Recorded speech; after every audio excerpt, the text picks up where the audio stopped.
السلام عليكم ورحمة الله وبركاته. اللهم صل وسلم وبارك على سيدنا محمد وعلى آله وصحبه وسلم. يا صباح السعادة، يا رب دايما تكونوا بخير وبصحة وسعادة.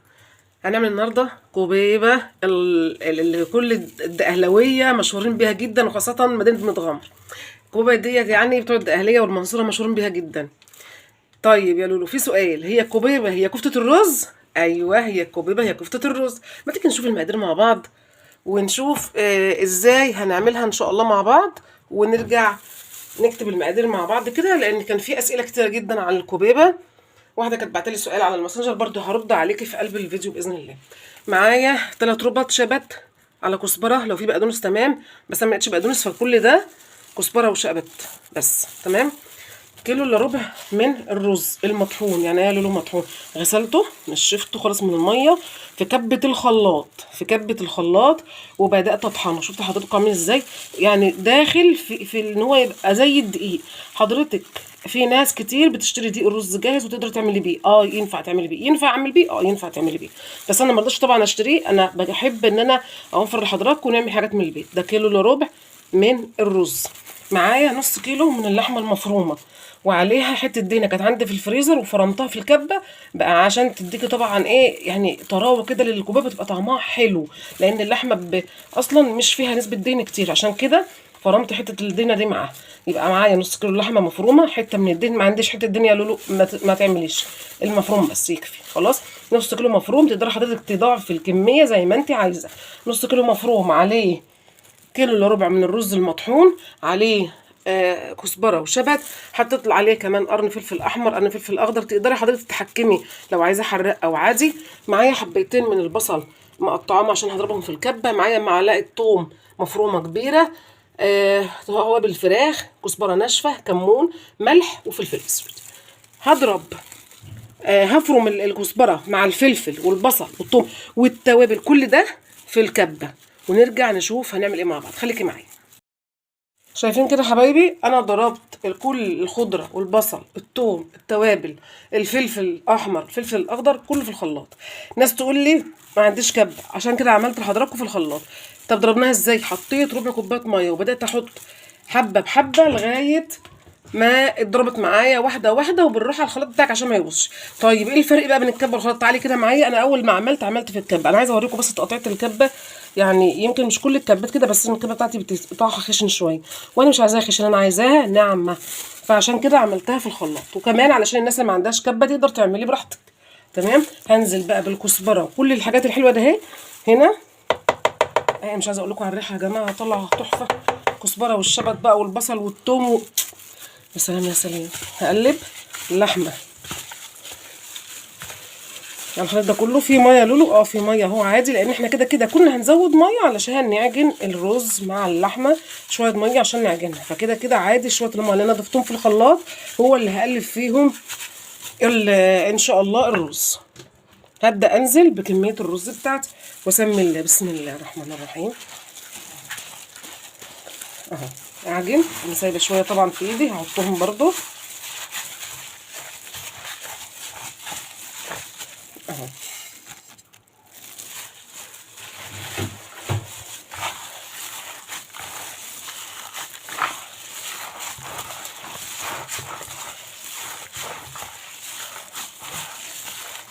شايفين حضراتكم الخضره عشان كتير مطلعاها خضره وجميله ازاي.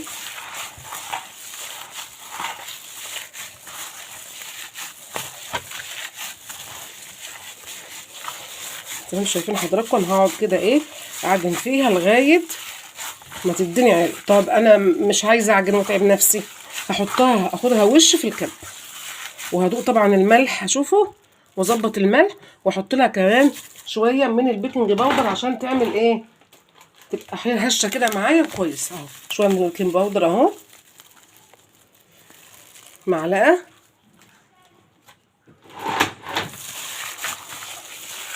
الناس هتقول لي مثلا طب انا وانا بعجنها كده لو لقيتها مثلا طريه في ايدي شويه، اعمل فيها ايه؟ تسيبيها شويه، لان الرز ده هيشرب السوائل اللي موجوده في الخضره.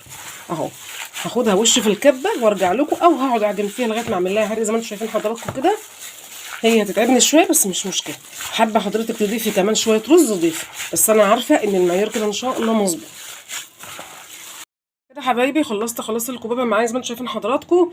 انا طبعا خدتها وش تاني في الكبه. حضرتك ما عندكش كبه تقعدي تعجني فيها، مش عايزه اعجن، عند بتاع الجزار او الناس بتاعه الفراخ بقى عندهم المفرمه بتاعه الكوبابه، تقدري ان انت تفرميها وش واتنين زي ما انت عايزه.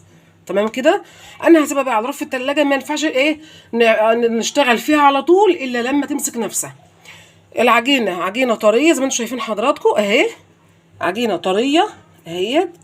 طبعا لازم تمسك نفسها شويه، تشد في التلاجة. هحطها على باب الرف في التلاجة ساعه او ساعتين، ونبدا نرجع نشتغل فيها ان شاء الله، وهوريها لك وهتطلع معاكي تحفه باذن الله. مقادير مظبوطه مظبوطه مظبوطه ان شاء الله. حضرتك عايزه تزودي الرز كمان شويه زودي، بس هو كده المعيار اللي هو نص كيلو لحمه مفرومه على كيلو الا ربع رز مظبوط جدا عشان يطلع معاكي طعمها حلو. في ناس بتحط لها من كيلو لربع الكيلو، حسب ما انت عايزه، بس انا بفضل ان هي تبقى كيلو الا ربع عشان تطلع معاكي طعمها احلى يعني. تمام. هسيبها بقى ساعتين على رف التلاجة ونرجع مع بعض نصبعها ونشوف هنعمل فيها ايه. كده يا حبايبي زي ما انتم شايفين حضراتكم انا سبتها ساعتين على رف التلاجة، وهبدا ان شاء الله نشكلها مع بعض. طبق فيه شويه من الزيت كده، نقطتين من الزيت، هبل ايدي واخد كده على ايدي التانية اهو، واخد قطعه وابدا اعمل. شايفين حضراتكم هي بدات تمسك نفسها زي ما انتم شايفين، خضره خالص. تمام زي ما انتم شايفين حضرتك كده، وهبدا ابططها اقراص اهو. ما تخنيش قوي لان احنا طبعا حاطين لها بودر، والبيكنج بودر هيخليها ترتفع معاك وتبقى حلوه جدا ان شاء الله، وعلشان كمان تستوي معاك بسرعه. تقدري حضرتك تتحكمي بقى في حجم القرص سواء كبير او صغير زي ما انت عايز. انا مش بحبها كبيره قوي، فعايزاها كده ايه، والله خير الامور الوسط اهو. شايفين مسويه وزي الفل اهي. تمام. هبدا بقى احطها في الصينيه، برضو بصينيه مدهنه زيت علشان ادخلها على رف التلاجة. اعمل كمان مع حضراتكم واحده تانية، يعني بقدر الامكان حضرتك خليها الحجم واحد.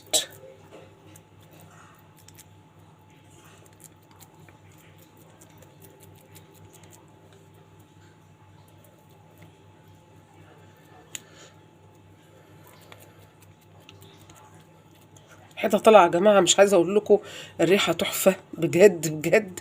الخضار مع البصل والثوم بقى والتوابل والرز واللحمه، يا سلام يا سلام.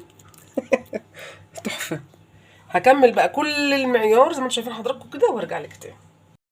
انتوا شايفين يا بنات انا كده خلصت كل الكوبيبه، حطيتها في صينيه مدوره، قطعت تحتها ترنشات من البصل ورصيتها زي ما انتم شايفين حضراتكم كده، وفي جزء برضو عملته زي ما انتم شايفين اهو بالصوابع، علشان طبعا هقليه علشان هنعمله مع بعض كفته رز ان شاء الله. تمام. فانا ان شاء الله هنزل بالشوربه. حضرتك ما عندكش شوربه ممكن تغلي ميه وتنزلي بها عادي وتنكهيها، تحط لها مرقايه وشويه من التوابل وشويه من الملح وتظبط الدنيا. عندك شوربه استعملي الشوربه.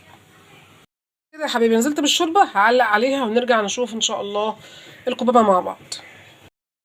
استوت تماما، حطيتها على نار عاليه شويه لغايه ما غليت كويس. بعد كده وهديت النار عليها زي ما انتم شايفين حضراتكم، وغطيت عليها وزي ما انتم شايفين كده ان شاء الله تطلع معاكي زي الفل، مقادير مظبوطه مليون في الميه. تمام. هاخدها بقى وانشلها من الشوربه. وطبعا انا حمرت الكفته يا حبايبي زي ما انتم شايفين اهو، طبعا وكان نصها الحمد لله يعني. وبعد كده هعملها بقى في الصلصه. تعالي معايا نعملها طبق كده حلو جميل كده جنب الاكل، هتشوفوه. خليكي معايا نعمل بقى يا حبايبي مع بعض ان شاء الله الكفته بالصلصه. حطيت حله على النار فيها شويه من الزيت، نزلت معلقه مفرومه من الثوم اهو.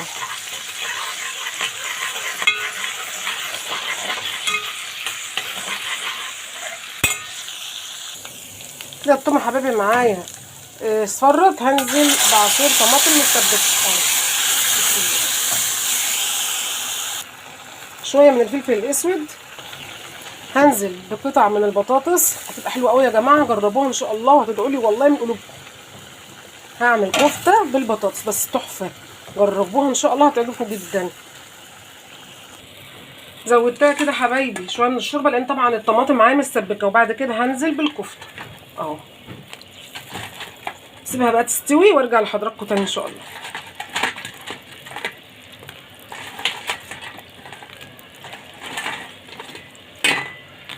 شايفين الكفته بالبطاطس تحفه. انا مش عايزه اقول لكم على الريحه اللي طالعه وما شاء الله الجمال. وكفته زي ما هيت ما فكتش معايا ولا اي حاجه ولا جرى لها اي حاجه. الناس اللي بتخاف جربيها وعلى ضمانتي. تعالوا بقى نغرف الاكل بتاع النهارده، وهتشوفوا بقى ايه عظمه. واللي هيجربها على الطريقه دي هيدعي لي وهيكتب لي كومنت حلو في الكومنتات ويقول لي ايه رايه. بنات كده خلاص غرفت الكوبيبه، حته طعمها تحفه جدا. امشي على المقادير ان شاء الله تطلع معاكي زي الفل. دي الكفته اللي عملتها في الصلصه مع البطاطس، ودي طبعا النشف، كل الانواع زي ما انتم شايفين حضراتكم. يا ريت يكون الفيديو عجبكم النهارده. ما تنسوش في اللايك والاشتراك في القناه، وتحطوا لي لايك حلو كده وكومنت كويس من حضراتكم. شكرا لكم والسلام عليكم ورحمه الله وبركاته.